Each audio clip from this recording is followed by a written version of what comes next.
Assalamualaikum warahmatullahi wabarakatuh. Halo semuanya, perkenalkan nama saya Vina Natasha dari kelas 11A. Di video kali ini saya akan menjelaskan tentang latar belakang terjadinya kolonialisme dan imperialisme. Bagaimana videonya? Ini dia.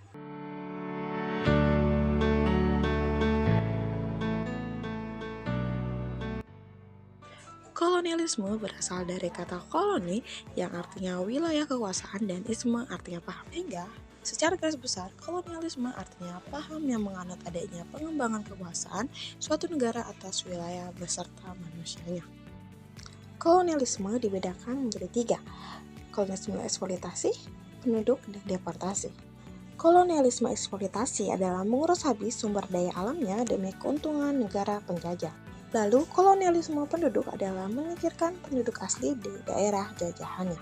Yang terakhir, kolonialisme deportasi adalah dijadikan sebagai tempat untuk pembuangan narapidana. Selanjutnya ada imperialisme. Imperialisme berasal dari kata imperium yang artinya memerintah dan isme artinya paham.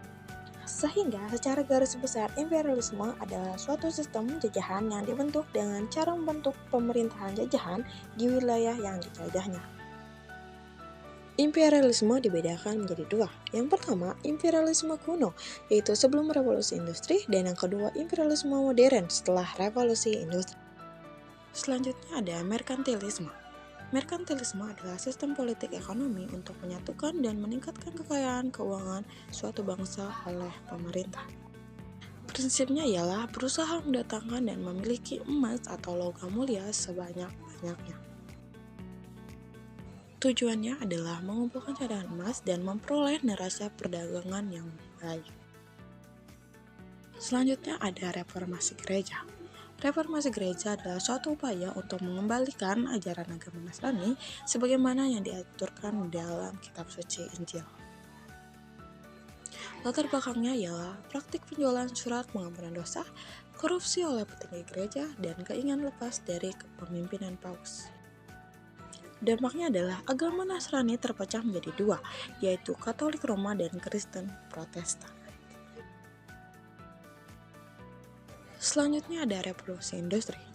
Revolusi industri adalah perubahan secara besar-besaran dalam memproduksi barang yang sebelumnya dikerjakan dengan tangan, kemudian diganti dengan mesin-mesin modern.